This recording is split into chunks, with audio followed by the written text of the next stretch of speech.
चला दर्शन सर्वांना मिळेल. खाली व्हा. नवीन माणसं वरती चढू नका. ते गेट बंद करा. हेमंत आंबेकर कोणाला येऊ देऊ नकोस. पटापट बाहेर पडा.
चक चक. हॅलो. हे रामकृष्ण हरी. रामकृष्ण हरी. रामकृष्ण हरी. स्वस्थ बसा सगळे. आचार्य स्वामी श्री जगद्गुरु भगवान अविमुक्तेश्वर गिरीजी इथे आपल्याला दर्शन देण्यासाठी आलेले आहेत. याचा थोडासा विचार करा. आपण दररोज घरामध्ये बोलत असतो, आता गप्प बसा. आपला सर्वांना दर्शन होणार आहे, सर्वांना आशीर्वाद मिळणार आहे. जगद्गुरू इथे आलेले आहेत, त्यांचे 2 शब्द ऐका. पाद्यपूजा होईल थोडक्यात आणि मग ते आपल्याला निवेदन करतील. चालू कर पूजा.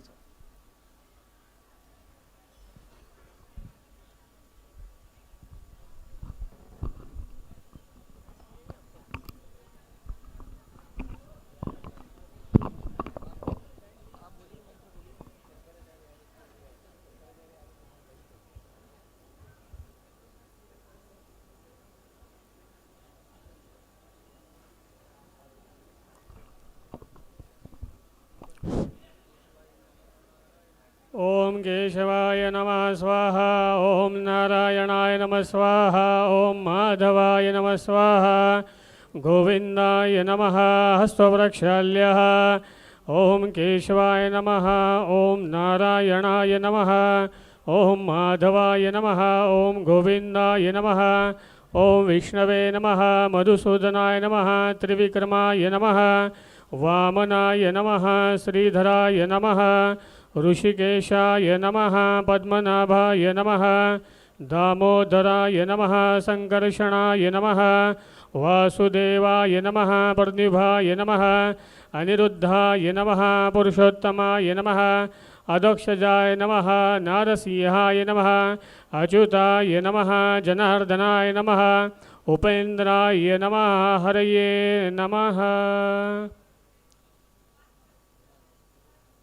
गुरुब्रह्मा गुरुर्विष्णु गुरुदेवो महेश्वर गुरुर्साक्षात् परब्रह्म तस्मै श्री गुरवे नमः।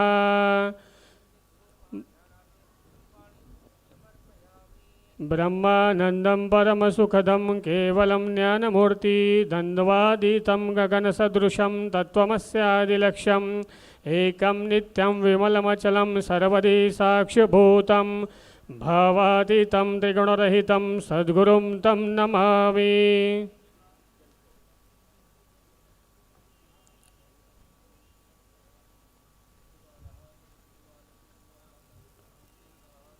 गुरुचरणकमलेभ्यो नमो नमः।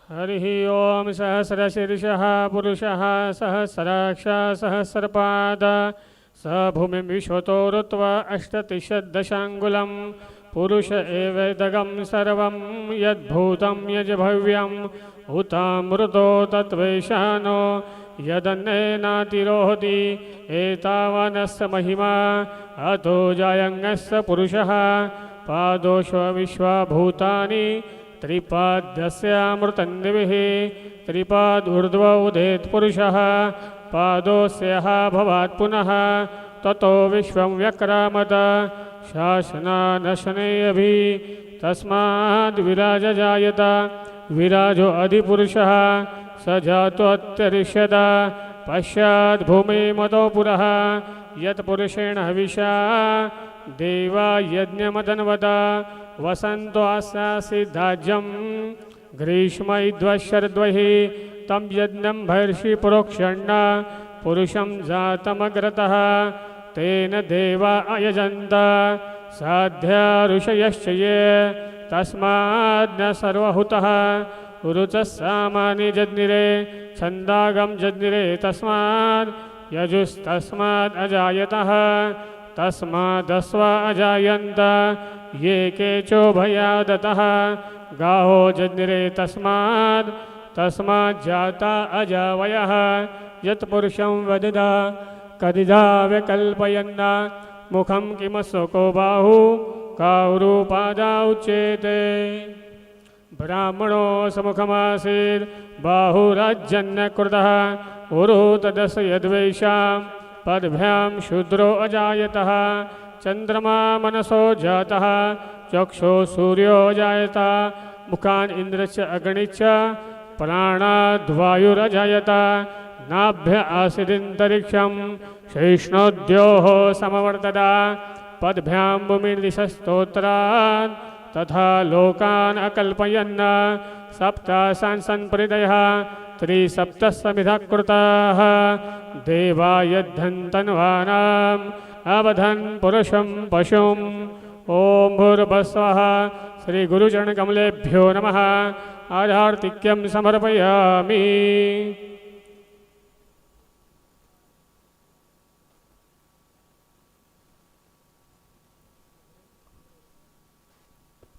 ॐ यज्ञेन यज्ञमयजन्त देवास्तानि धर्माणि प्रथमान्यासन्नतेहनाकं महिमान् सदन्त यत्र पूर्वे साध्या सन्ति देवाः। ॐ राजाधिराजाय प्रसह्य साहिने नमो वयं वैश्रवणाय कुर्महे समे कामान् कामकामाय मह्यं कामेश्वरो वैश्रवणो ददातु कुबेराय वैश्रवणाय महाराजाय नमः। ॐ स्वस्ति साम्राज्यं भौजं स्वराज्यं वैराज्यं पारमेष्ट्यं राज्यं महाराज्यमादित्यपद्मयं समन्तपर्यायी स्यात् सार्वभौम सर्वयुषान्तपरार्धात् पृथिवी समुद्रपर्यन्ताय एकराळिति तदस्य श्लोकोऽभिगितो परस्परवेष्टारो मृतवसन् गृहे अवेतिसस्य कामप्रिये विश्वे देवा सभासदैति। ॐ मन्त्रपुष्पाञ्जलिं समर्पयामि।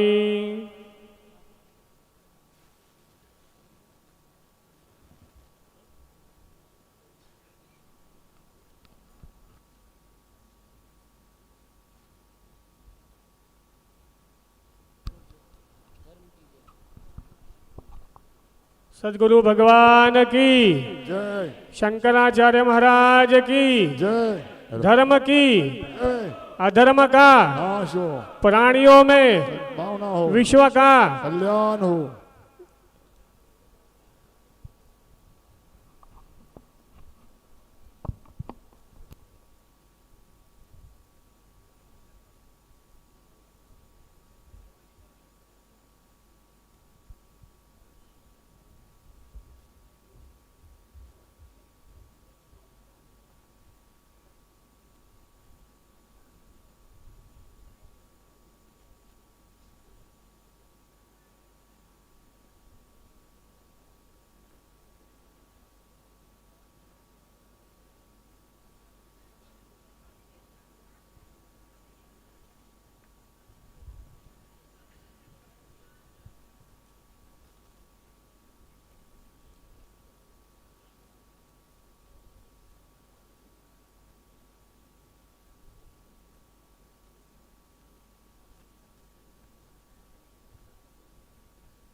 हॅलो,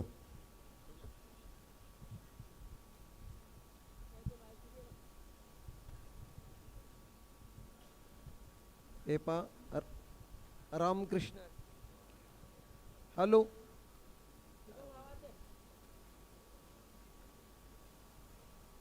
स्वामी श्री भगवान शंकराचार्य अविमुक्तेश्वरानंदजी यांच्या हस्ते आपल्याकडं एक ताई आलेले आहेत. त्यांनी अमृतानुभव त्याच्यावर काही टीका केलेली आहे, ती त्यांच्या स्वहस्ते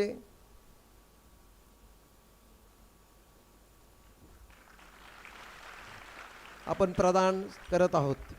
पुंडलिका वरदे हरिविठ्ठल श्री ज्ञानदेव पंढरीनाथ माऊली ज्ञानेश्वर महाराज, तसेच आपल्या सप्ताहाचे आधारस्तंभ संयोजक हरिभक्तपरायण कोकण दिंडीचे अध्यक्ष, आणि ते त्यांना पुष्पहार अर्पण करत आहेत. चला महाराज.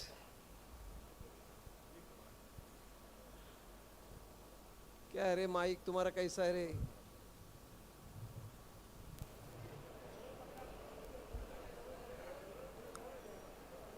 आर्द्यावस.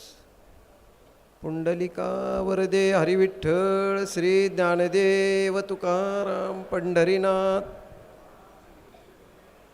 स्वामी श्री भगवान अविमुक्तेश्वरानंद आपको सबको एक संदेश दे रहा है. ये अपना आध्यात्म कीर्तन परंपरा हमको बताओ, हम आपको शरणार्थी.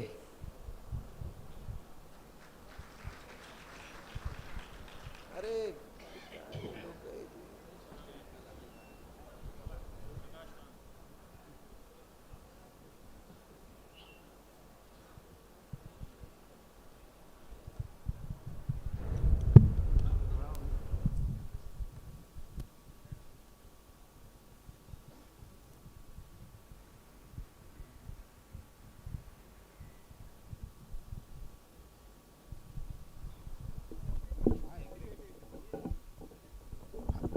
हॅलो हॅलो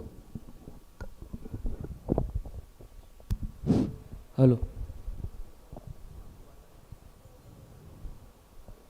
बोलिए जगत गुरु शंकराचार्य भगवान की, ज्योतिष पीठाधीश्वर भगवान की।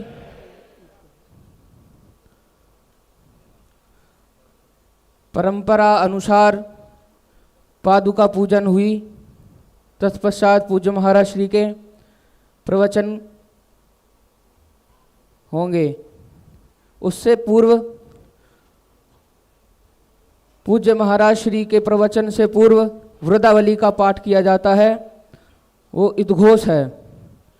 आप सभी ध्यान पूर्वक सुने।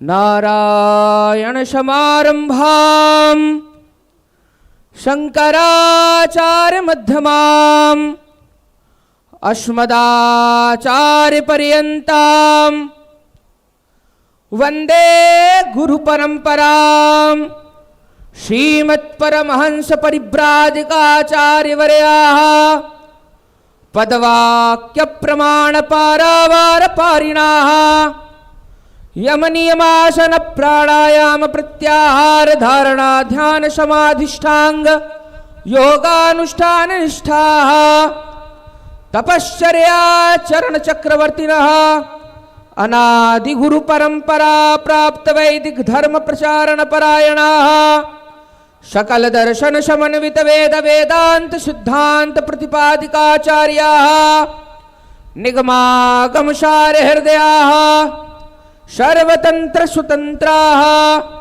वर्णाश्रम सदाचार शिक्षकाः विश्व कल्याण मानसाः अखंड भूमंडलाचार्याः अनंत श्री विभूषित जगत गुरु श्रीमदाद्य शंकराचार्य भगवत पाद सुस्थापित मर्यादा पोषण परायणाः परापर विद्या विद्योतितान्तःकरणाः अलकनंदा तीरवासिनः श्रीवद्री नारायण समाराधन मानसाः श्री ज्योतिरीश्वर सहित पूर्णाम्बोपासकाः उत्तराम्नाय ज्योतिर्मठाधीश्वराः अनंत श्री विभूषित जगत गुरु शंकराचार्य श्री अभिमुक्तेश्वरानंद सरस्वती स्वामी वर्याः विजयन्ते तराम। धर्म की अधर्म का प्राणियों में विश्व का गौ माता की पूज्यपाद जगत गुरु शंकराचार्य भगवान की ज्योतिष पीठाधीश्वर भगवान की धर्म सम्राट करपात्री जी महाराज की बद्री विशाल भगवान की पूर्णागिरि मैया की नमः पार्वती पतये हर हर महादेव।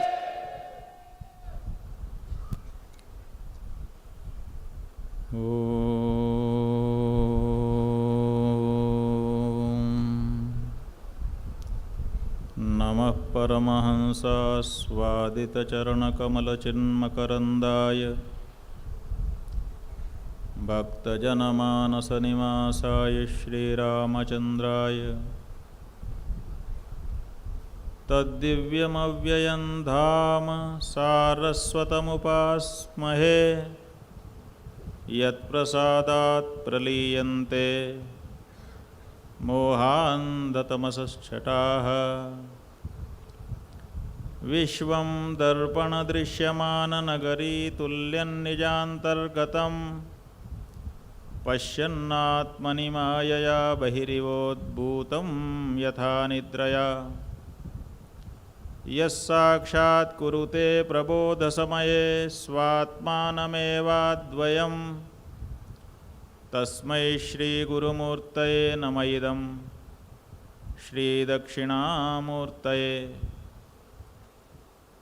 कञ्जासनादिसुरवृन्दलसत्किरीटकोटिप्रघर्षणसमुज्ज्वलदङ्घ्रिपीठे त्वामेव यामि शरणं विगतान्यभावम् दीनं विलोकय दयार्द्रविलोचनेन।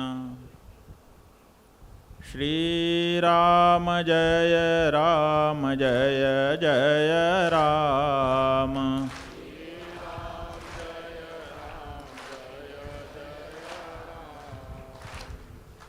श्रीराम जय राम जय जय राम।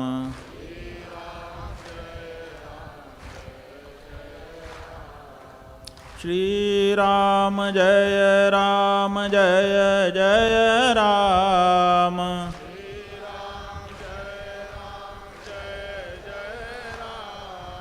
श्रीराम जय राम जय जय राम।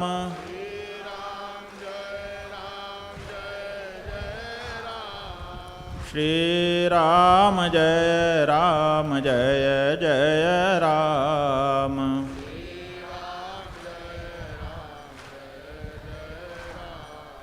श्रीराम जय राम जय जय राम।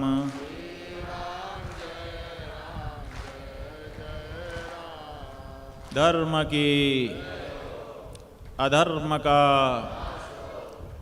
प्राणियों में विश्व का हर हर महादेव। समुपस्थित विद्वद् वृंद, आदरणीय मातृशक्ति, सज्जनों, शास्त्रों में कहा गया है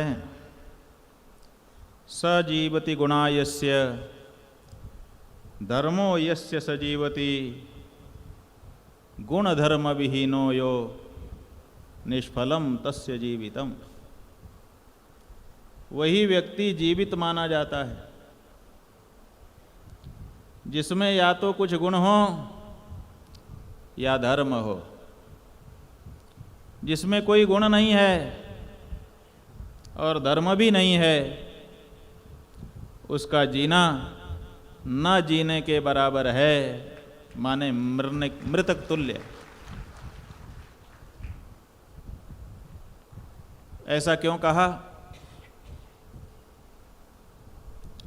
ऐसा इसलिए कहा कि जो चेतना है उस चेतना को विकसित होने के लिए इन आलंबनों की आवश्यकता होती। आप संसार में आए हैं, जो व्यक्ति अपने आप को संसार में होने का अनुभव कर रहा है कि मैं संसार में हूँ और ये संसार है और उस संसार में मैं हूँ, ऐसा अनुभव जिस जिस व्यक्ति को हो रहा है उसको किसी न किसी साथी की आवश्यकता पड़ती है। स्वयं अकेले में वो भयभीत होता है, उसको किसी आलंबन की आवश्यकता पड़ती है। और जिसके लिए संसार ही नहीं है उसके लिए आलंबन की भी आवश्यकता नहीं। तो इसीलिए आप जब अपने आप को संसारी अनुभव करते हैं तो आपको किसी न किसी साथी की, मित्र की आवश्यकता पड़ती। वो मित्र कौन होगा? तो यही बताया गया है कि कई तरह के मित्र हैं, उनमें से गुण भी मित्र हैं और धर्म भी मित्र है। गुण मित्र जो हैं वो कई प्रकार के हैं। आप अच्छे अच्छे गुण माने हुनर, कला सीख लेते हैं तो वो कला जहाँ आप जाते हैं उसी कला के माध्यम से आपका सम्मान हो जाता है, आपका पोषण हो जाता है, उसी को गुण कहा गया। तो इसीलिए कहा कि जिसमें गुण हो वो जीवित रहता है। विद्या मित्रम प्रवासेषु भार्या मित्रम गृहेषु च।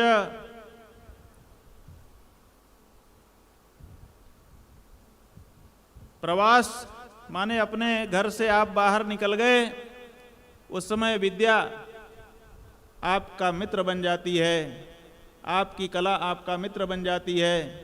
उसी कला के माध्यम से आप जहाँ रहते हैं वहीं पर आपको आजीविका और सम्मान दोनों मिल जाता है। भार्या मित्रम गृहेषु च, पति के लिए पत्नी और पत्नी के लिए पति घर में उसका मित्र होता है। जैसी आवश्यकता होती है वैसा वो सहयोग करता है। इसी तरह से बताया गया रुग्णस्य औषधम मित्रम, जो व्यक्ति बीमार हो गया है उसके लिए औषधि उसका मित्र बन जाती है, ये जीवन में। लेकिन जो धर्म है वो धर्म आपका ऐसा मित्र है जो आपके जीवित रहते भी आपका सहयोग करता है। धर्मो मित्रम मृतेपि च, जब आप मर जाते हैं तब भी धर्म आपका साथ नहीं छोड़ता, बाकी सब छोड़ करके चले जाते। इसीलिए शास्त्रकारों ने कहा एक एव धर्मो निधनेप्यनुयाति ही शरीरेण समम नासम सर्वमन्यधिगच्छति। इसका मतलब है कि एकमात्र सच्चा मित्र धर्म है जो जब जीवित हम रहते हैं तब भी हमारा सहयोग करता है और जब हमारी मृत्यु हो जाती है तब भी परलोक में हमारे साथ जा करके हमारी मदद करता है। ऐसा सच्चा मित्र दूसरा कोई नहीं है, क्योंकि बाकी सब शरीर के मित्र और संबंधी हैं। जब तक शरीर है तब तक उनकी मित्रता है, और जब शरीर नहीं रहा तो सब कुछ समाप्त हो गया। शरीरेण समम नासम सर्वमन्यधिगच्छति। इसी बात को दूसरे शब्दों में कवियों ने कहा है, आपने सुना होगा, धनानि भूमौ उपसवश्च गोष्ठे भार्या गृहद्वारि जना श्मशाने देहश्चितायाम परलोक मार्गे धर्मानुगो गच्छति जीव एकः। आपका जो धन, जिसके लिए आप रात दिन परेशान हैं, कभी कभी झूठ साझ भी कर लेते हैं, वो आपका धन बैंक में या तिजोरी में रखा रह जाएगा। जब आप परलोक की यात्रा करेंगे तो आपका धन कहाँ रहेगा? बैंक वाला बैंक में, तिजोरी वाला तिजोरी में, और जिसको दिया है वो उसके घर में। आपके साथ जाएगा? नहीं जाता। धनानि भूमौ पशवश्च गोष्ठे, जिसके पशु हैं वो अपने गोष्ठ में रह जाएंगे, गाड़ियां हैं वो गैरेज में रह जाएंगी, और भार्या, जिसको तुम अपना सदा सदा का साथी समझते हो, वो पति या पत्नी घर के दरवाजे तक। बेचारी अगर जाना भी चाहे तो घर वाले उसको पकड़ लेते हैं, बस अब इससे आगे तुमको नहीं जाना है। भार्या गृहद्वारि, और जनाह, जिनके साथ आपने उठा बैठा खाया पिया बहुत कुछ किया, वो लोग भी ज़्यादा से ज़्यादा श्मशान तक।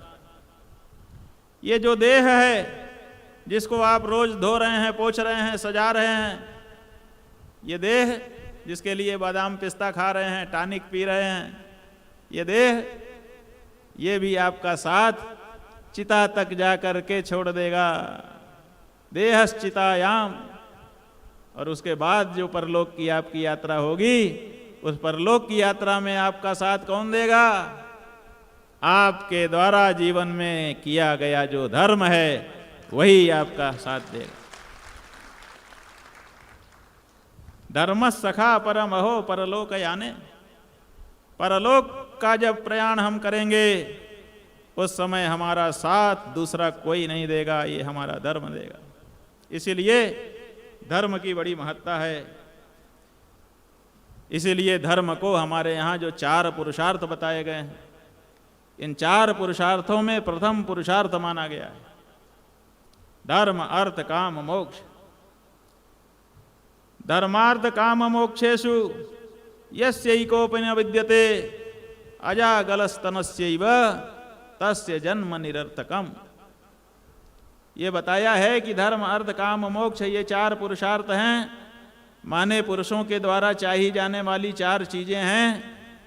पुरुष का मतलब केवल पुल्लिंग नहीं, पुरुष माने जितने भी हम पुरुष स्त्री हैं, सब जो पुरुषार्थी हैं, उन सब के द्वारा 4 चीजें चाही जाती हैं। ये 4 चीजें हैं, बस 5वीं चीज नहीं है। और इनमें भी प्रथम है धर्म।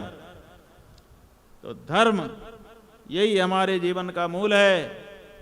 और अगर हमारे जीवन में धर्म है तो हम मनुष्य हैं, अगर हमारे जीवन में धर्म नहीं है तो हम पशु हैं। क्योंकि ये धर्म जो है ये मनुष्य की चीज है, पशु के लिए कोई धर्म नहीं होता है। क्यों? क्योंकि पशु किसी नियम कानून से बंध करके नहीं चलता है। ये हम हैं जो किसी न किसी नियम के अनुसार अपने जीवन को यापित करते हैं। इसीलिए विद्वानों ने कहा है कि नर और वानर 2 हैं, एक है नर और एक है वानर। नर और वानर में अंतर क्या है? तो बताया मतयो यत्र गच्छन्ति तत्र गच्छन्ति वानराः, शास्त्राणि यत्र गच्छन्ति तत्र गच्छन्ति ते नराः। इसका मतलब है कि जहां हमारी बुद्धि जाए, जहां हमारा मन जाए, अगर वहीं हम चले जाते हैं मन के पीछे पीछे, तो फिर हम नर नहीं हैं, हम वानर हैं। क्यों? वानर का मन होता है कि यहां से कूदो तो कूद जाता है, ये उठाओ तो उठा लेता है, ये खाओ तो खा लेता है। मन जैसा होता है वैसा करता है। और हम हमारा जब मन करता है कि ये करें, तब हम विचार करते हैं कि मेरे मन में ये जो बात आ रही है ये उचित है कि अनुचित है। अगर उचित होती है तो हम मन का कहा मान लेते हैं, और अनुचित होता है तो मन को कहते हैं कि शांत हो जा, तू जो करना चाहता है वो उचित नहीं है, इसीलिए मैं ये नहीं करूँगा। तो जो व्यक्ति मन के पीछे पीछे चलता है वो वानर है, पशु है। और जो शास्त्र के पीछे पीछे चलता है, उपदेश जो हमको किया गया है, शास्त्रों का उपदेश गुरुओं के द्वारा जो हमको प्राप्त है, जब हम उसको अपनाते हैं तब हमारी नर संज्ञा, मनुष्य संज्ञा होती है। इसलिए शास्त्रों की जो बातें सद्गुरुओं के द्वारा हमको प्राप्त होती हैं वो हमको मनुष्य बनाती हैं। और जब हम मनुष्य बनते हैं तब हम धार्मिक कहलाते हैं। और धर्म नाम का पुरुषार्थ जब हमारे जीवन में आ जाता है तब हमारी कामनाएं सही दिशा में चलती हैं और फिर अर्थ प्राप्त करके मोक्ष तक भी पहुंचा देती हैं। इसीलिए हमारे जीवन में धर्म का महत्व है। अगर धर्म न होता तो हम भी पशु की तरह से होते। अगर शास्त्र न होते, वेद न होता, स्मृतियां ना होती, हमारे गुरुजन के द्वारा बनाए गए नीति नियम ना होते, और उन्होंने हमको डांट करके, फटकार करके, समझा करके, बुझा करके एक रास्ता न दिखाया होता, तो हम भी दूसरे पशुओं की तरह घूम रहे होते। जो हमको मन में आता हो हम खाते, जहाँ हमको पानी की प्यास लगती वहीं जो कुछ मिलता पी लेते, जहाँ कहीं भी कुछ भी करते। लेकिन आज हमारी एक जीवन पद्धति है, और उस पद्धति के अनुसार चलते हुए हम एक सुंदर लक्ष्य की ओर जो बढ़ रहे हैं। हमारे हृदय में जो आत्म शांति उपलब्ध हो रही है, इसके पीछे धर्म कारण है और दूसरी कोई चीज कारण नहीं है। इसलिए धर्म बहुत महत्वपूर्ण है। धर्मो मूलम मनुष्याणाम, मनुष्यों का मूल है धर्म। और भगवान शंकराचार्य जी ने अपने मठामनाय महानुशासन में कहा, धर्मो मूलम मनुष्याणाम सच आचार्यावलंबनः तस्मादाचार्य सुमणे है शासनम सर्वतोधिकम। मनुष्य का मूल धर्म है, और वो जो धर्म है उसका मूल आचार्य है। क्योंकि वो शास्त्रों का अध्ययन करके फिर उसको जीता है, जी करके अनुभव करता है, और जब उसको लगता है कि हाँ बिल्कुल इससे लाभ है, तब वो अपने संतान को उस उपदेश का अवबोध कराता है, और जैसे ही उनको पता चलता है वो भी उसी मार्ग पर चल करके सुख और शांति को प्राप्त कर लेते हैं। यही हमारी पद्धति रही है। इसी के लिए कहा महाजनों ये न गतः सपंथाः। महाजन, महान लोग जिस रास्ते पर चले गए, हमारे लिए रास्ता कौन सा है? कहा महाजनों ये न गतः, जिससे वो लोग गए उसी रास्ते पे हमको भी चलना चाहिए। तो हमारे आचार्य हमको धर्म का उपदेश समय समय पर करते रहे। आप वारकरी संप्रदाय के लोग हैं, यहाँ पर सुंदर आयोजन कर रहे हैं, और शंकराचार्यों को आपने बुलाया। हमसे एक व्यक्ति पूछने लगे, आप मुंबई जा रहे हैं, वारकरी संप्रदाय का कार्यक्रम है, आप वहाँ क्यों जा रहे हैं? हमने कहा क्यों, तुम्हें क्या दिक्कत है? अगर कोई दिक्कत हो तो बताओ। बोले वो तो उनका तो अलग संप्रदाय है, आप क्यों उसमें जा रहे हैं? हमने कहा भाई हमको बुलाया है इसीलिए जा रहे हैं। बोले देख लीजिएगा। मतलब क्या है? मतलब यह है कि लोगों को सही जानकारी नहीं। वो समझते हैं कि वारकरी संप्रदाय कोई अलग वस्तु है, जैसे बहुत सारे और संप्रदाय आजकल हो गए हैं ना। वो समझते हैं कि वारकरी संप्रदाय भी उसी तरह का कोई संप्रदाय हो। उनको इस बात का पता ही नहीं है कि वारकरी संप्रदाय शुद्ध सनातन धर्म का संप्रदाय।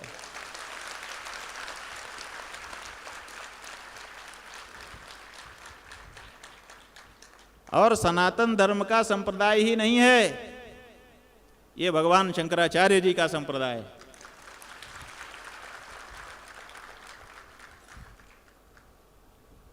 भगवान शंकराचार्य जी ने अपने गीता भाष्य में 3 उपदेश गीता जी के बताए। 18 अध्यायों में से पहले 6 अध्याय, फिर दूसरे 6 अध्याय, और फिर तीसरे 6 अध्याय। ऐसे 6 अध्यायों के 3 खंड किए हैं उन्होंने, और ये बताया है कि गीता जी में 6 अध्यायों में भगवान श्री कृष्ण ने वेदों में जो 3 कांड बताए गए हैं, उन्हीं 3 कांडों की व्याख्या की है। वेदों में 3 कांड कौन से बताए गए हैं? वेदों में 3 कांड बताए गए हैं। एक तो कर्म कांड है, दूसरा उपासना कांड है, और तीसरा ज्ञान कांड है। कर्म, उपासना माने भक्ति, और ज्ञान, ये 3 हमारे यहाँ राजमार्ग हैं। इन्हीं तीनों मार्गों से हमको अपने लक्ष्य की प्राप्ति होती है। धर्म, अर्थ, काम, मोक्ष, ये जो 4 हमारे पुरुषार्थ हैं, इन 4 पुरुषार्थों को पाने के 3 रास्ते हैं। चाहे कर्म से चलो तो उस रास्ते को, उस लक्ष्य को पालोगे। उपासना माने भक्ति के मार्ग पर चलोगे तो प्राप्त कर लोगे, और अगर ज्ञान के मार्ग पर चलोगे तब भी उसी लक्ष्य को प्राप्त करोगे। तो 3 कांड हैं वेदों के, उन्हीं 3 कांडों की व्याख्या गीता जी में भगवान श्री कृष्ण ने की है। उन्हीं 3 कांडों का व्याख्यान भगवान शंकराचार्य जी ने अपने गीता के शांकर भाष्य में किया है, और उसी भाष्य का अनुगमन हमारे संत ज्ञानेश्वर जी महाराज ने ज्ञानेश्वरी में किया है ना। सीधे शंकराचार्य जी से चला हुआ संप्रदाय। ये भगवान शंकराचार्य जी का जैसे सन्यासी, ये ज्ञान कांड के मार्ग पर चलने वाले, उसी तरह से भगवान शंकराचार्य जी के बताए गए भक्ति मार्ग के रास्ते पर हमारा वारकरी संप्रदाय चल रहा है।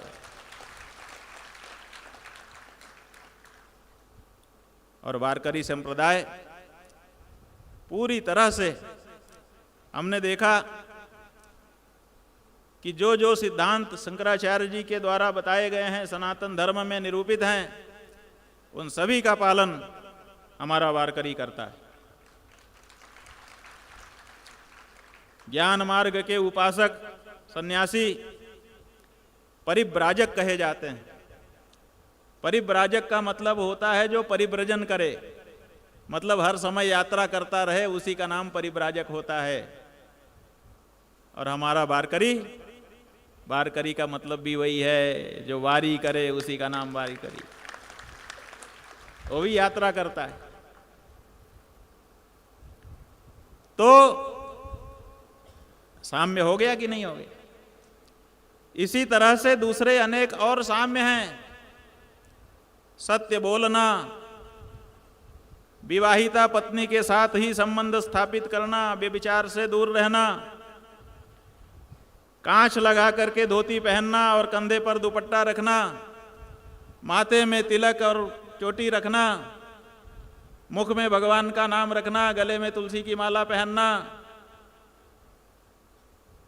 ये सब सनातन धर्म नहीं है तो और क्या है? चरण राम तीरथ चली जाही, राम बसहु तिनके मन माही। राम जी के लिए जब ऋषिगण बता रहे थे कि आप कहाँ रहें, कहा जिनके चरण आपके तीर्थ की ओर चल रहे हों, उनके हृदय में आप भगवान निवास करना। हमारा वारकरी वर्ष में एक बार कम से कम भगवान के दरबार की ओर जाने के लिए अपने चरण को आगे बढ़ाता है। इसलिए इस हृदय में सदा सदा भगवान विराजमान रहते। बंधुओं, इतना ही नहीं, भगवान शंकराचार्य जी का लिखा हुआ ग्रंथ है मठामनाय महानुशासन। उसमें उन्होंने 10 नाम के सन्यासी बताए हैं। गिरि, पुरी, भारती, वन, अरण्य, पर्वत, सागर, तीर्थ, आश्रम, सरस्वती, ये 10 नाम हैं। 10 नाम के सन्यासी।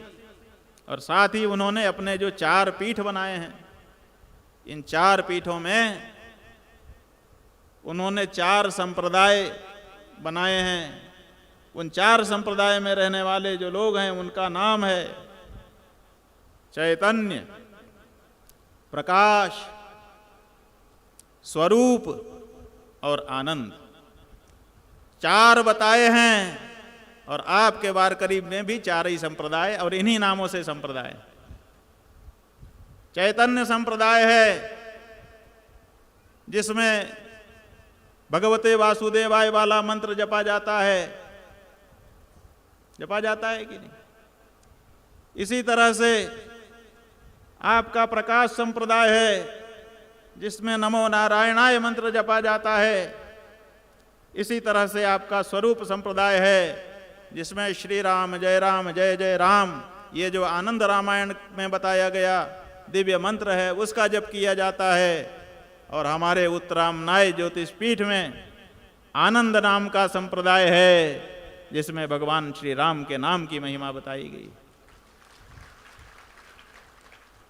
मंत्र के रूप में नहीं, केवल श्री राम अथवा केवल राम शब्द का उच्चारण कर लेना, इतने से भी भगवत प्राप्ति हो सकती है।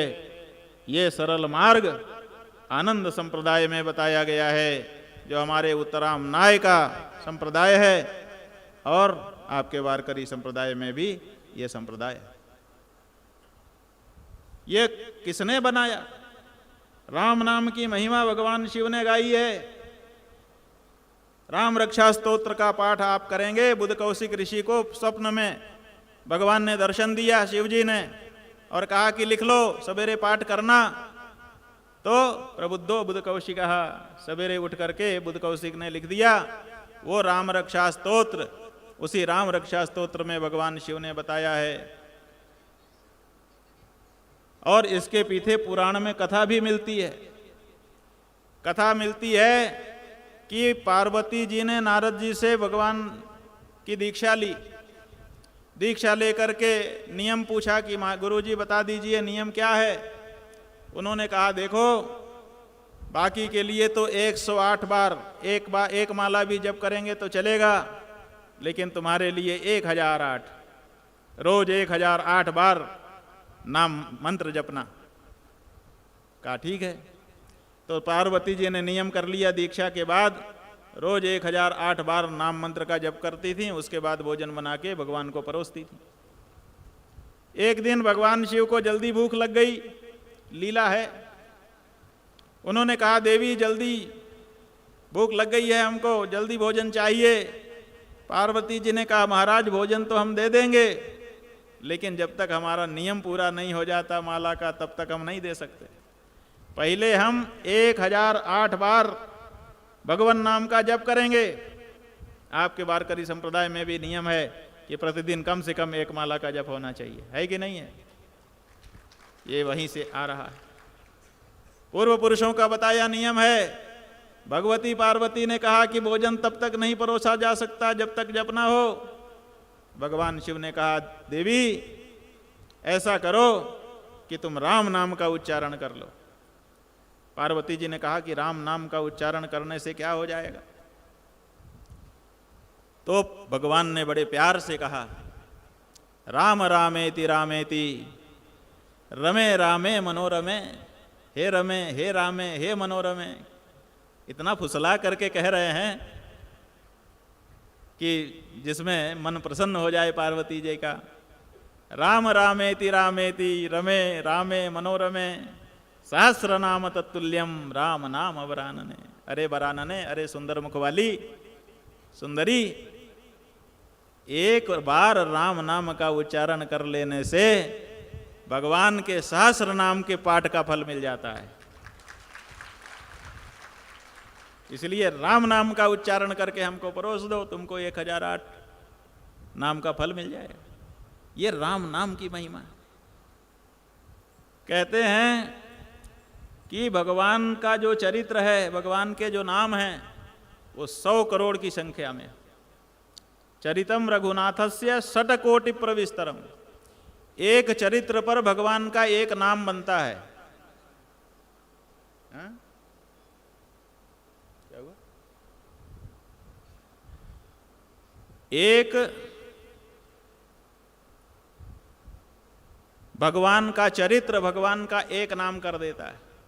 जैसे काली नाग का मर्दन किया तो काली मर्दन नाम हो गया, बंसी बजाई तो बंसीधर नाम हो गया, रास रचाई तो रासधर नाम हो गया, गिरिवर धारण किया तो गिरधारी नाम हो गया। माने एक नाम के पीछे एक लीला है। तो भगवान की कितने लीलाएं हैं जिनके ऊपर उनके नाम पड़े? तो बताया 100 करोड़। चरितम रघुनाथस्य 100 कोटि प्रविस्तरम एकैकमक्षरम पुंसाम महापातक नाशनम। 100 करोड़ भगवान के चरित्र हैं। अब उन चरित्रों को लेने की होड़ लग गई। कहते हैं कि देवता, दानव और मानव तीनों चाहते थे कि हमको भगवान का सब नाम मिल जाए, हम उसका उच्चारण करेंगे, हमको फल मिलेगा। तो झगड़ा होने लगा, बंटवारा नहीं हो पा रहा था। कभी वो पूरा छीन के भागता तो कभी दूसरा पूरा छीन लेता। ऐसी परिस्थिति में भगवान शिव को बुलाया गया कि आप पक्षपात नहीं करते हो, निष्पक्ष होकर के आप ही काम कर सकते हो, आप हम लोगों के बीच में बंटवारा कर दो। तो भगवान शिव मध्यस्थ बन करके बैठे बंटवारा करने के लिए। उन्होंने कहा 100 करोड़ है, 100 करोड़ श्लोक थे। तो 100 करोड़ श्लोकों में उन्होंने कहा कि बराबर बराबर हम दे देते हैं। तो 33 करोड़ तीनों को दे दिया। 33 करोड़ देवताओं को, 33 करोड़ मनुष्यों को, 33 करोड़ दानवों को। कहा भाई अब संतुष्ट हैं? उन्होंने कहा जितना हमको मिला उससे तो हम संतुष्ट हैं, लेकिन 1 करोड़ बच रहा है, वो भी तो बांटिए। तो भगवान शिव ने कहा ठीक है, ये भी बांट देते हैं। तब उसको 33 लाख किया। 33 लाख देवताओं को, 33 लाख मनुष्यों को, 33 लाख दानवों को दे दिया। कहा अब संतुष्ट? कहा संतुष्ट तो हैं, लेकिन अभी 1 लाख बच रहा है, उसको भी बांटिए। भगवान ने कहा ठीक है। तो 33 हजार तीनों को दे दिया। कहा अब संतुष्ट? कहा संतुष्ट हैं, लेकिन अभी 1000 बचा, उसको भी बांटिए। भगवान ने कहा ठीक है। तो तो 33,300 3,300 करके उसको भी बांट दिया। अब बच गया 100। अभी भी वो लोग संतुष्ट नहीं थे, वो कह रहे थे इसमें से भी बांटिए। तो भगवान ने 33,33 बांट दिया। एक श्लोक बच गया। शिव जी कहने लगे कि भाई अब तो केवल एक श्लोक बचा है, आप बाकी लेके आप लोग जाओ। उन्होंने कहा नहीं, अभी और उसमें से भी बांटिए। तो भगवान शंकर ने कहा अब तो श्लोक एक ही बचा है, अब श्लोक तो बांटा नहीं जा सकता, अब अक्षर बांटते हैं। तो 32 अक्षर का एक अनुष्टुप छंद होता है, श्लोक होता है। तो 32 अक्षर का श्लोक था। अक्षर अक्षर बांट दिए तो 10 10 10 तीनों को दे दिया। उसके बाद 2 अक्षर बचा। अब देवता दानव और मानव कहने लगे कि इसको भी बांटिए। अब 2 अक्षर को 3 कैसे करें, कठिन था बांटना।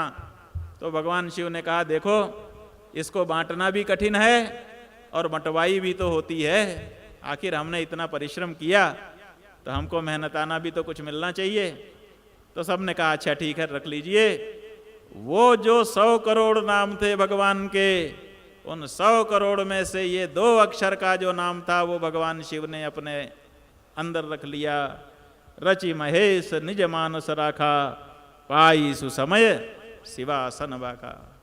भगवान शिव ने वही 2 नाम अपने हृदय में धारण कर लिए, और वो 2 नाम और कोई नहीं है, वही है ये भगवान का श्री राम नाम। तो उस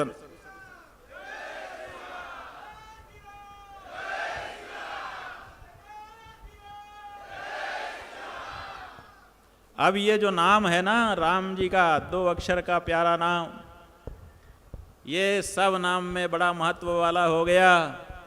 क्योंकि 33 करोड़ 33 लाख 33,000 33,133 सबके पास है, लेकिन भगवान शिव के पास जो 2 अक्षर का नाम है उसका महात्म्य अलग ही हो गया। और इसी 2 अक्षर के नाम के सहारे भगवान शिव निर्भय रहते हैं। कहते हैं कि स्मशान में क्यों रहते हैं, तो भक्तों ने बताया है कि भगवान शिव को यही 2 अक्षर का नाम प्यारा है, इसीलिए स्मशान में रहते हैं। जब माता पार्वती उनको कहती हैं कि अरे चलो स्मशान में, क्या चलो बस्ती में, तो भगवान पार्वती जी को लेकर बस्ती में आते हैं। तभी कोई न कोई की मृत्यु होती है और लोग उसको लेकर के चलते हैं और कहते हैं राम नाम सत्य है। तो उसी भगवान कहते हैं हाँ ये राम नाम का लेने वाले लोग हैं, उन्हीं के पीछे पीछे फिर स्मशान में आ जाते हैं। तो जब जब वो बस्ती में आते हैं लोग राम नाम की सत्यता दिखा करके उनको स्मशान में लेकर के चले जाते हैं। इसीलिए भगवान शिव का स्थायी निवास स्मशान बन गया है। और ये जो राम जी का नाम है ये कोई सामान्य नहीं है। राम सकल नामन ते अधिका, हो नाथ अग खग न गण बधिका। अग खग गण बधिका। अग रूपी, अग माने पाप, खग माने पक्षी, माने पाप रूपी जितने पक्षी हैं उन सब का वध करने वाला बधिक है ये राम नाम। इसलिए जिसके पास नाम का नाम होता है उसकी पुण्य रूपी फसल पाप रूपी पक्षी कभी चुन नहीं पाते हैं। प्रहलाद नाम के जो भक्त हो गए, आपने देखा छोटी सी उम्र में उनके पिता ने ही उनके ऊपर कितना बड़ा अत्याचार किया। पहाड़ से नीचे गिरा दिया, पानी में डुबाने का प्रयास किया, पत्थर के नीचे फेंका, हाथी के नीचे कुचलवाना चाहा, क्या क्या नहीं किया। यहाँ तक कि जलती हुई आग में झोंक दिया कि जल जाए। लेकिन सवेरे जब गए तो देखा तो आग में आराम से बैठे हुए थे प्रहलाद जी। हिरण्यकशिपु उनके पिता ने पूछा, प्रहलाद आग के अंदर तू ऐसे बैठा है जैसे पानी में कोई बच्चा खेलता हुआ बैठा रहे। तो प्रहलाद जी ने क्या कहा? प्रहलाद जी ने यही तो कहा, राम नाम जपताम कुतो भयम सर्वताप समनैक भेषजम पश्यतात मम गात्र सन्निधौ पावकोऽपि सलिलायते धुना। अरे पिताजी, राम का नाम जपने वाले को कौन सा भय? ये तो सब तरह के तापों का शमन करने वाला है। 3 तरह के ताप हमारे यहाँ बताए गए हैं, आदि भौतिक, आदि दैविक और आध्यात्मिक। तीनों तापों का शमन करने वाला ये भगवान श्री राम का पवित्र नाम है। इसका जप करने वाले को क्या भय? देखिए ना, जिसको आप आग समझ रहे हैं, वही आग मेरे शरीर के पास आकर के राम नाम के प्रभाव से पानी जैसा शीतल बन गया है, मुझे जला नहीं रहा है। ये राम नाम का प्रभाव। वो जो राम जी का नाम है, उस राम के नाम का आप उच्चारण करते हैं और इस तरह से भक्ति मार्ग को राजमार्ग के रूप में वारकरी संप्रदाय परिणत कर रहा है। हमको बड़ी प्रसन्नता है। हम ये चाहते हैं कि ये जो भक्ति का आंदोलन संत ज्ञानेश्वर जी महाराज ने, नामदेव जी महाराज ने, एकनाथ जी महाराज ने, तुकाराम जी महाराज ने चलाया है और जाने और कितने भक्त इसी के बीच में आए हैं, ये राम जी के नाम का आंदोलन, ये भगवान की शरणागति का आंदोलन केवल कर्नाटक और महाराष्ट्र में नहीं, पूरे देश में फैलना चाहिए। और संत ज्ञानेश्वर जी के आविर्भाव के पहले ही नहीं, बहुत पहले भगवान शंकराचार्य का आविर्भाव हुआ। 2500 साल हो गए। 2500 साल के पहले भगवान शंकराचार्य जी का लिखा हुआ पांडुरंगाष्टकम आज भी हमारे मठ में गाया जाता है। भजे पांडुरंगम, ये जो पांडुरंग का भजन है, ये कोई आज का नहीं है, ये तो अनादिकाल से चला आया है। और जाने कितने भक्तों को भगवान ने उनकी भावना जान करके अपना दर्शन दिया है। भगवान शंकराचार्य जी के पांडुरंगाष्टकम पर हमने प्रवचन किया है। जो हमारे प्रातः काल का प्रवचन होता है, उसमें पांडुरंगाष्टकम पर भी लगभग 1 महीने का प्रवचन हमारा है। 8 श्लोकों पर 1 महीना हम बोलते रहे थे, लेकिन फिर भी ख़त्म नहीं हुआ था। लगा था कि अभी ज़्यादा नहीं बोल पाए। और इतना सुंदर भाव उन्होंने उसमें बताया है। एक जगह पे भगवान शंकराचार्य जी ने कहा है कि भगवान पांडुरंग, विट्ठल जिनको आप कहते हैं, ये विट्ठल जो है ये संस्कृत भाषा का अपभ्रंश है। विट माने होता है ईंट और स्थल माने होता है जगह। ईंट जितनी जगह में जो खड़े हैं, उन भगवान का नाम विट्ठल है। ये ईंट ही जिनका पीठ है। कहते हैं ना, भगवान अणोरणीयान महतो महीयान। भगवान की महिमा क्या है? भगवान की महिमा ये है कि वो छोटे से छोटे हैं और बड़े से बड़े हैं। हमारे सनातन धर्म में जो पूजा की पद्धतियां हैं वो ऐसी हैं कि बड़े बड़े राजा महाराजा भी जब यज्ञ करते हैं तो भी पूरा नहीं कर पाते। अंत में हाथ जोड़ करके क्षमा प्रार्थना करनी पड़ती है। यन न्यूनम अधिकम कृतम, जो कुछ कमी बेसी रह गई तत्कृपयम क्षम्यताम देव प्रसीद परमेश्वर। क्षमा प्रार्थना, ये जो क्षमा प्रार्थना है, ये बड़े बड़े राजा महाराजा को, अभी हम देख रहे थे यहाँ अश्वमेध यज्ञ का बोर्ड लगा हुआ है, कुछ दिन बाद वो भी होने वाला है। अब वो अश्वमेध यज्ञ शास्त्रोक्त है नहीं है वो अलग बात है, लेकिन अश्वमेध ये बड़े बड़े राजा महाराजा की चीज है। बड़े बड़े राजा महाराजा जब अश्वमेध यज्ञ करते थे तो अश्वमेध यज्ञ में उनका पूरा खजाना खाली हो जाता था, इतना खर्चा होता था, फिर भी पूरा नहीं होता था। एक तरफ तो सनातन धर्म का इतना विस्तार है और दूसरी तरफ छोटे से छोटे में हमारे भगवान की पूजा हो जाती। हमारे ज्योतिष पीठ के जो पूर्वाचार्य थे, हमारे गुरु जी के पहले वाले आचार्य जी, पूज्य स्वामी ब्रह्मलीन कृष्ण बोधाश्रम जी महाराज, वो कहते थे कि सनातन धर्म में धर्म धारण करने के लिए पैसे की जरूरत नहीं है। जिसके पास कुछ नहीं है वो भी धर्माचरण कर सकता है, भगवान की पूजा में कुछ नहीं लगता। तो उनको लोग कहते थे कि कुछ क्यों नहीं लगता, पूजा सामग्री तो लगेगी। वो कहते थे कि देखो हमारा सनातन धर्म बहुत सरल है। कितना सरल है? कहते थे कि धो के पी लो और दिखा के खा लो, हो गया धर्म। माने भगवान शिव हैं तो अभिषेक कर दो, सालग्राम जी हैं तो अभिषेक कर दो, चरणोदक ले लो, धर्म हो गया। जल से अभिषेक कर दिया, चरणोदक ले लिया, धर्म हो गया। और जो कुछ खाने के लिए मिला है भगवान को सामने भोग लग के खा लो, दिखा के खा लो। इससे सरल कोई धर्म हो सकता है? संसार का सबसे सरल धर्म है सनातन धर्म। अगर सरलता देखने चलो और कठिनाई देखने चलो तो बड़े बड़े राजा महाराजा भी पानी भरेंगे, पूरा नहीं कर सकते हैं, इतना वैभव है हमारे भगवान का।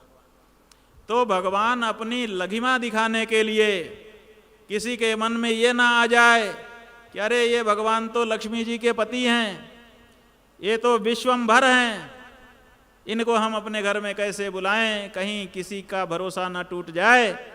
इसीलिए वो आ करके एक ईंटे के ऊपर भी खड़े हो जाते हैं कि तेरे पास बड़ा महल नहीं होगा तो एक ईंटा तो होगा, वही मेरे लिए रख देना, मैं उस पर भी रह करके तेरे को आशीर्वाद दे दूं।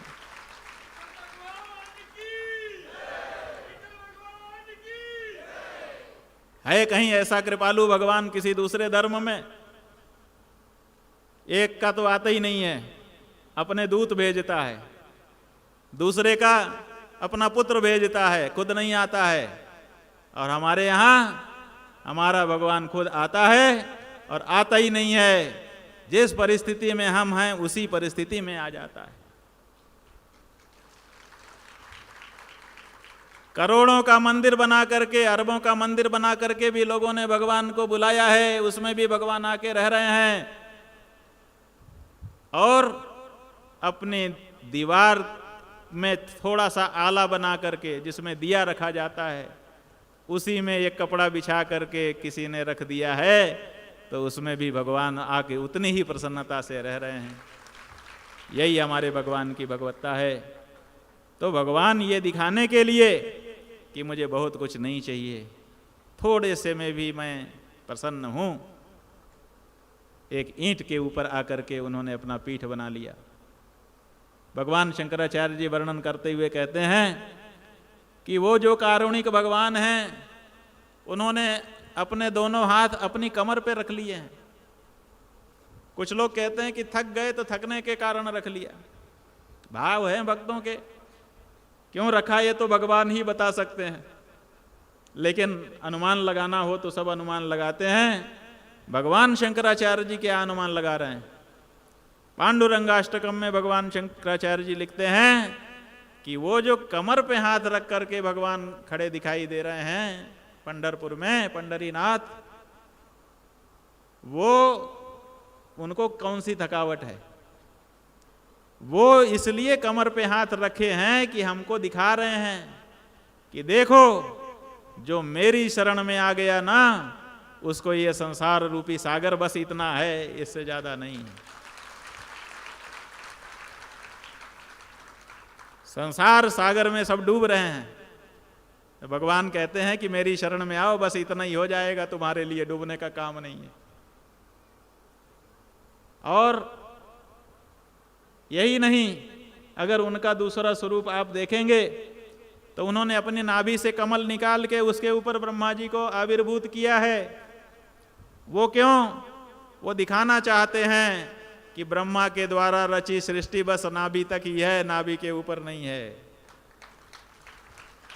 इसलिए संसार सागर से जो लोग डरे हुए हैं, उन डरे हुए लोगों के लिए सबसे बड़ा आश्वासन पंढरपुर के हमारे भगवान पंढरीनाथ विठोबा विठल दे रहे हैं। और भगवान शंकराचार्य जी ने स्वयं उनकी भक्ति की और अपने शिष्यों को उनकी भक्ति सिखाई।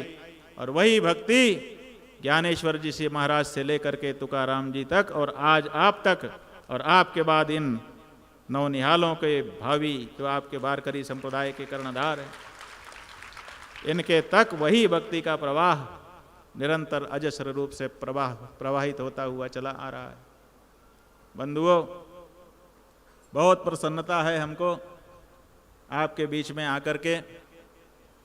हम ये कहना चाहेंगे कि ये जो आपकी सादगी है, ये जो आपकी सच्चाई है, ये जो आपकी गुरु निष्ठा, परंपरा निष्ठा और शास्त्र निष्ठा है, ये अमूल्य है।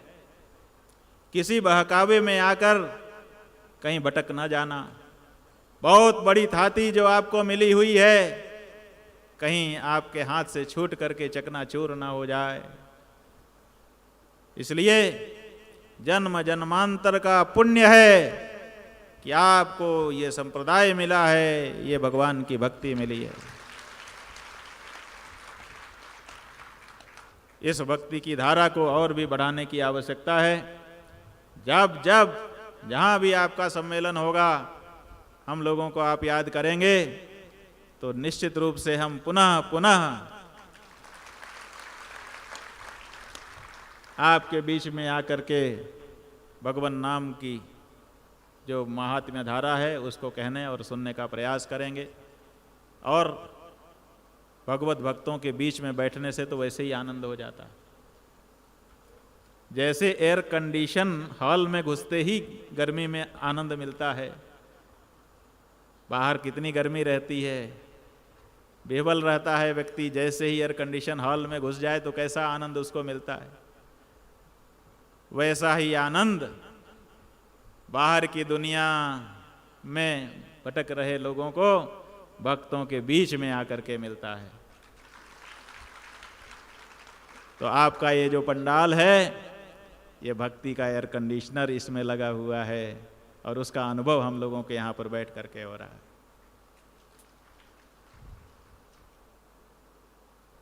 भागवत जी का जो एकादश स्कंद है वो भी एक तरह की गीता ही है।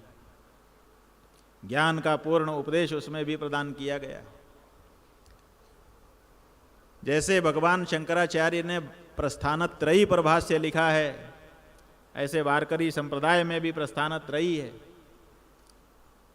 उनमें भागवत जी का एकादश स्कंद भी आता है और उसी स्कंद में ये बताया गया है कि जैसे धर्म है ना, धर्म के स्वरूप को जानने की आवश्यकता है ताकि धर्म के स्वरूप को जान करके हम धर्म को अपने जीवन में उतार सकें। उसी तरह प्रत्येक धर्म को जानने वाले व्यक्ति के लिए जरूरी है कि वो अधर्म के स्वरूप को भी जान ले ताकि मुझसे बच सके। हमको पता नहीं होता कि हम ये जो सामने चीज दिखाई दे रही है धर्म है कि अधर्म है, और कभी कभी धर्म जान करके हम आगे बढ़ जाते हैं और फंस जाते हैं, धोखा हो जाता है। हमारी सीता माता इसी में फंस गई थी, कुटिया में थी और सन्यासी का वेश बना करके रावण आ गया। उन्होंने सोचा कि सन्यासी आया है, उसका स्वागत करना धर्म है, स्वागत करना चाहिए। तो जैसा जैसा सन्यासी महाराज ने कहा कर दिया। वो तो धर्म कर रही थी ना, लेकिन धर्म करते उनके साथ समस्या हो गई। अपने पति से 1 साल के लिए अलग हो गई, जा कर के रावण के यहाँ उनको कठिन समय बिताना पड़ा। तो कभी कभी धर्म करने में भी समस्या अधर्म हो जाता है। क्यों? क्योंकि अधर्म कभी कभी धर्म का रूप धारण करके हमारे बीच में आ जाता है।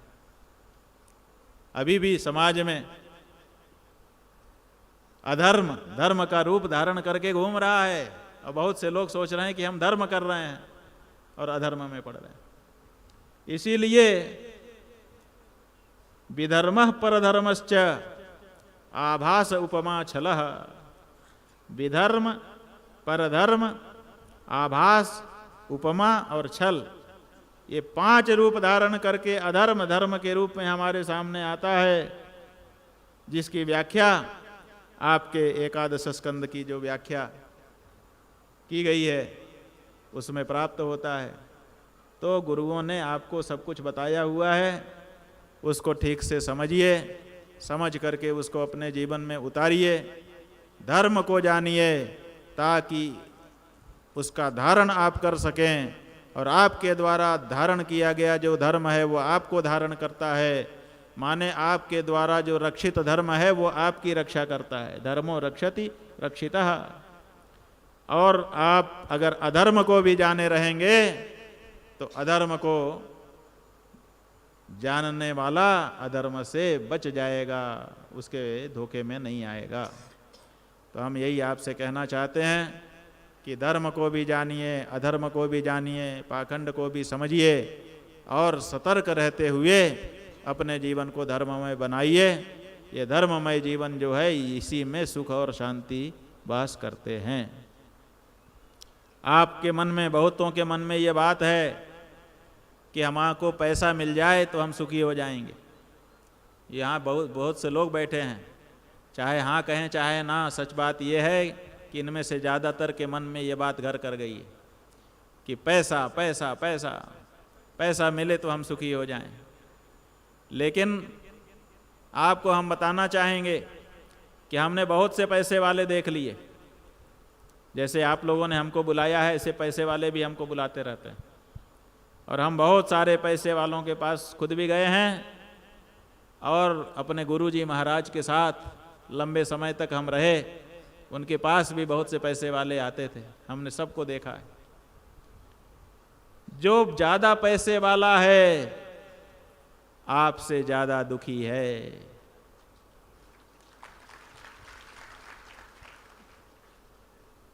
जब हमारे गुरुजी के सामने कोई कम पैसे वाला आता था, गुरुजी पूछते थे क्यों भाई, बोलो क्या कहना है, तो हाथ जोड़ के बोलता था नहीं महाराज जी सब कृपा है, बहुत आनंद है, बस आशीर्वाद। और जब पैसे वाला आता था तो ऐसे तो आता नहीं था, उसका पहले समाचार आता था, फिर उसके आदमी आते थे, फिर रिक्वेस्ट करते थे कि जरा खाली करा दीजिएगा, अकेले में बात करनी है। और जब आता था तो सब खाली करवा के कमरा बंद करता था। तो हमने देखा कि जो ज़्यादा पैसे वाला है वो ज़्यादा दुखी है। ये जो भ्रम समाज में फैला हुआ है कि हमको पैसा मिल जाएगा तो हम सुखी हो जाएंगे, ये बिल्कुल मृग मरीचिका है, बिल्कुल इसमें पढ़ने की जरूरत नहीं है। भगवान ने आपको जितना दिया है आपके प्रारब्ध के अनुसार पूरा दिया है, उसमें संतोष करो, धर्म मार्ग से धनार्जन करने के लिए प्रयास करते रहो, कर्तव्य बुद्धि से कार्य करो। यही बात ज्ञानेश्वर जी महाराज ने भी बताई है, कामना से मत करो, कर्तव्य बुद्धि से करो। ईश्वर ने कहा है हमको कि ऐसा करना, इसलिए हम कर रहे हैं, हमारी कोई कामना नहीं है। और हम ईश्वर के प्रति जवाबदेह हैं। ईश्वर हमसे पूछेगा कि मैंने नियम किया था कि ऐसा करना, तूने क्यों नहीं किया, उस समय हमको जवाब देना पड़ेगा। तो इसलिए भगवान के सामने कल हमको जवाब भी देना है कि हमने जो नियम कानून शास्त्र में बना करके भेजे थे, गुरुओं के मुख से कहलवाया था, तूने मनुष्य होकर के भी उनका पालन क्यों नहीं किया। उस समय जवाब देने के लिए हमारे पास कुछ नहीं होगा। तो इसलिए अपने जीवन को धर्ममय बनाइए। जितना आप धर्ममय अपने जीवन को बनाएंगे, गारंटी से कह रहे हैं, उतना ही आप सुखी होते चले जाएंगे। गीता जी में भगवान श्री कृष्ण ने कहा है, भगवान शंकराचार्य जी ने व्याख्या की है, संत ज्ञानेश्वर जी ने ज्ञानेश्वरी में व्याख्या की है, पढ़ लीजिए। वहाँ उन्होंने बताया सत्वम सुखे संजयति, जो सत्व गुण है वही हमको सुखी बनाता है। रजः कर्मणि भारत, रजोगुण हमको कर्म में प्रवृत्त कराता है, और तमोगुण वो तो हम में जड़ता ला देता है। इसलिए तमोगुणी लोगों को रजोगुण में जाने का प्रयास करना चाहिए, रजोगुणी होकर के फिर तब सत्वगुण में जाने का प्रयास करना चाहिए। जो जितना सात्विक होगा वो उतना सुखी होगा। सुखी होने की सीधी कुंजी यही है। सात्विक कैसे होगा मन? सात्विक होगा सात्विक खाने से पीने से, सात्विक पहनने से ओढ़ने से, सात्विक लोगों के साथ उठने से बैठने से, सात्विक ग्रंथों का वाचन करने से और भगवान के सात्विक नामों का उच्चारण करने से, कीर्तन कर हरि कीर्तन करने से। हरेर नाम हरेर नाम इव केवलम कलौ नास्तेव नास्तेव नास्तेव गतिरन्यथा कलिजुग केवल नाम आधारा सुमिर सुमिर नर उतर नहीं पारा नाम नास्ति यावती शक्ति पाप निर्हरणे हरे है तावत कर तुम न शक्नोति पातकम पातकी जनः। कितना कहें, शास्त्र तो गरज गरज के चिल्ला चिल्ला करके कदम कदम पर आपको सुखी रहने का मंत्र बता रहा है, लेकिन आप जैसे बच्चा कीमती वस्तु उसके सामने रख दो, सोना और हीरा, उसको नहीं छूता है, रंग बिरंगा प्लास्टिक का खिलौना उसको पसंद आता है। ऐसे ही शास्त्रों के द्वारा आपके कल्याण की जो बातें आपको बताई गई हैं, आप तो बच्चे हो जाते हो, उनको नहीं स्वीकार करते हो और संसार की ये जो भ्रमजाल वाली परिस्थिति है इसी में उलझ उलझ करके रह जाते हो। तो ठीक है, संसार आपको प्रभावित करता है, कोई बात नहीं है, काम करते रहो, नाम जपते रहो। इसीलिए वारकरी संप्रदाय के लिए उपदेश किया गया है कि संसार में रहो, भागो मत, लेकिन जैसे जल में कमल रहता है ऐसे रहो, अनासक्त भाव से रहो। जैसे अभिनेता मंच पे अभिनय करता है, जानता रहता है कि मुझे अब ये बोलना है, अब हाथ ऐसे करना है, पैर ऐसे करना है, तो करता है, लेकिन मन में तो पता ही रहता है। मंच पे राजा बना हुआ है, सिंहासन पे बैठ के अकड़ा हुआ है, लेकिन अंदर से जानता रहता है कि अभी राजा साहब के यहाँ से नोटिस आई है, हमको जवाब देना है। तो इसी तरह से आपको भी जानते रहना चाहिए कि सच्चाई क्या है, और संसार की सच्चाई क्या है। संसार की सच्चाई यह है, नामदेव जी महाराज के जीवन का संभवतः प्रसंग है कि एक क्रोधी व्यक्ति उनके पास आया और बोला, महाराज मेरे को क्रोध बहुत आता है और मैं देखता हूं आपको बिल्कुल क्रोध नहीं आता है। कोई आपको गाली दे दे, कोई आपको चिढ़ा दे, कोई व्यंग्य कर दे, कोई आपका अहित कर दे, आपको गुस्सा होता ही नहीं है। तो मैंने कई दिन से आपके ऊपर नजर रखी हुई है, आप गुस्सा नहीं होते हैं और मेरे को तो हर चीज पे। तो महाराज हमको ये रहस्य बता दीजिए कि क्या है रहस्य आपका, क्यों आपको गुस्सा नहीं आता है। तो नामदेव जी महाराज ने कहा उसके चेहरे को देखकर कि अच्छा इधर आ, पास में आ। पास में आया, गौर से उसके चेहरे को देखा और कहा कि मेरी बात बाद में बताऊंगा, पहले तेरी बात तुझे बता देता हूं। वो बोला हाँ हाँ बताइए। कहा 7 दिन केवल बचे हैं तेरे, 7 दिन के बाद तेरी मृत्यु होने वाली है। अब वो तो व्यक्ति घबराया, कोई और कहता तो हंस के टाल देता, ये तो इतने बड़े सिद्ध ज्ञानी महात्मा कह रहे हैं। बोला महाराज जी सही बात बताइए। कहा ना ना बिल्कुल सही बता रहे हैं, गलत नहीं बता रहे हैं। 7 दिन अब केवल बचे हैं तुम्हारे, अब जो कहना था कह दिया, अब चलो दूसरा काम करना है। अब वो बेचारा बड़ी चिंता में पड़ गया, वहाँ से हटा, घर गया। अब सोचने लगा कि 7 ही दिन बचे हैं, अब क्या करूं। तो फिर वो जिन जिन को डांटा फटकारा था उनके पास गया, भैया डांटा फटकारा माफ़ कर देना, अब क्या पता कब मिले कब ना मिले। जिनका उधार था उधारी दे दिया, घर वालों से बड़े प्यार से मिलने लगा कि अब सब छूटने वाले हैं। 7 दिन में उसका व्यवहार ही बदल गया। 7वां दिन आया, उसने सोचा आज तो मृत्यु हो जाएगी, तो चलें अब महाराज जी के पास, उनका दर्शन कर लें। आया, कहा महाराज कृपा करके दर्शन दे दीजिए, आज दिन में किसी भी समय हमारी मृत्यु हो सकती है, आपने कहा है। कहा भाई वो तो कहा तो ठीक है, हम कहाँ मना कर रहे हैं, ये बताओ कि उस दिन के बाद से अब तक कितनी बार गुस्सा किया तुमने। उसने सोचा, उसने कहा ना ना, गुस्सा तो हमको आया ही नहीं, हम तो सबसे क्षमा याचना करते रहे, सबसे प्यार करते रहे कि सब छूटने वाले हैं। तो संत नामदेव जी महाराज ने बताया कि देखो, ये जो बात तुम जान गए ना कि 7 दिन के बाद तुम्हारी मृत्यु होने वाली है, उसी से तुम्हारा व्यवहार बदल गया।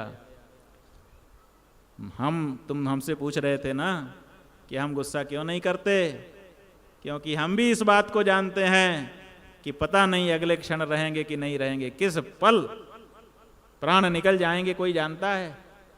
तो इसलिए जब तक हैं प्रेम से रह लें, क्या गुस्सा करना है। ये जो मृत्यु रूपी संसार की सच्चाई है, इसको हम जानते हैं, इसीलिए हम गुस्सा नहीं करते। और तुम इसी सच्चाई को भूले हुए हो, इसीलिए गुस्सा कर रहे हो, इसीलिए पाप कर रहे हो, इसीलिए झूठ साँच कर रहे हो। तब उस व्यक्ति को अनुभव हुआ, ये जो उनके जीवन की सीख है, उसी सीख से हम लोगों को भी सीखना है। ये जीवन क्षणभंगुर है, पल में परलय होएगी, बहुरी करेगा कब, किस क्षण कौन रहेगा कौन नहीं रहेगा कोई नहीं जानता है। इसलिए जब तक हैं इस संसार में रह करके ऐसे कर्म हम कर लें जिन कर्मों का परिणाम सुखद हो। इसी बात का प्रत्येक व्यक्ति को विचार करना चाहिए। अगर अपनी मौत को हर समय सामने खड़ा हुआ देख करके कोई व्यक्ति अपना जीवन आगे बढ़ाएगा तो कभी भी वो पाप दोष की तरफ अपना कदम लेकर ही नहीं जा सकता। इसीलिए शास्त्रों ने कहा, गृहीत युवकेशेषु मृत्युना धर्ममाचरेत्। जब धर्म का आचरण करना हो तो सोच लेना चाहिए कि मृत्यु ने अपना पंजा बढ़ा ही दिया है, अब हमारा बाल पकड़ के खींचने ही वाला है, कब पता नहीं हम चले जाएं। इसलिए सुबह से शीघ्रम, जो करना है तुरंत करो, सत्कार्य में देर मत करो। तो सत्कार्य क्या है? सत्कार्य यही है कि झूठ साँच मत करो, सच्चाई से अपना जीवन यापन करो और भगवान में अपने मन को लगाए रहो। और हमको प्रसन्नता है कि वारकरी संप्रदाय इस शिक्षा को जन जन के हृदय में उतारने में सफल रहा है और आगे भी ये शिक्षा और लोगों के हृदय में उतरे ताकि और लोगों का कल्याण हो सके। यही कामना करते हुए हम यहीं पर अपनी वाणी को विराम दे रहे हैं। भगवान बद्रीनाथ जी का आशीर्वाद आप सबको प्रदान करते हुए हर हर महादेव।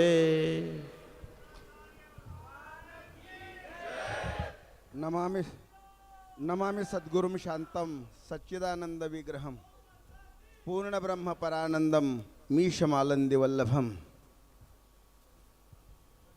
परमहंस परिव्राजकाचार्य जगतगुरु अभिमुक्तेश्वर जी महाराज यहाँ आकर पधारे और बहुत सीधी सादी बात बताकर जीवन का रहस्य बताया।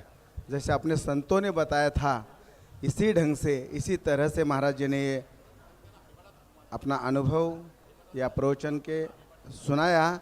इसी वास्ते हम सब महाराज जी के प्रति प्रणाम करते हुए हमें बहुत खुशी हुई, बहुत आनंद हुआ कि आप यहाँ आए हैं। हॅलो हॅलो, स्टेजवर कोणी चढू नका, स्टेजवर येऊ नका। आता लगेच हरिपाठाला प्रारंभ होत आहे, लगेच होत आहे, कुणी वर चढू नका, चला खाली उतरा। हॅलो, महाराज के खाली उतरा गुरु सगळ्यांनी। शंकराचार्य थांबणार आहेत, आपण लगेच हरिपाठाला थांबायचं। चला वर स्टेजवर कोणी येऊ नका, चला खाली, ओ चला खाली चला। हॅलो हॅलो, सगळी मंडळी खाली हो, चला। चला हरिपाठाला लगेच सुरुवात होत आहे। कुणीही वर चढू नका। स्टँड द्या। रामचंद्र महाराज सारंग यांनी पटकन विनाय घ्यायचा आणि अर्ध्या तासामध्ये हरिपाठ उर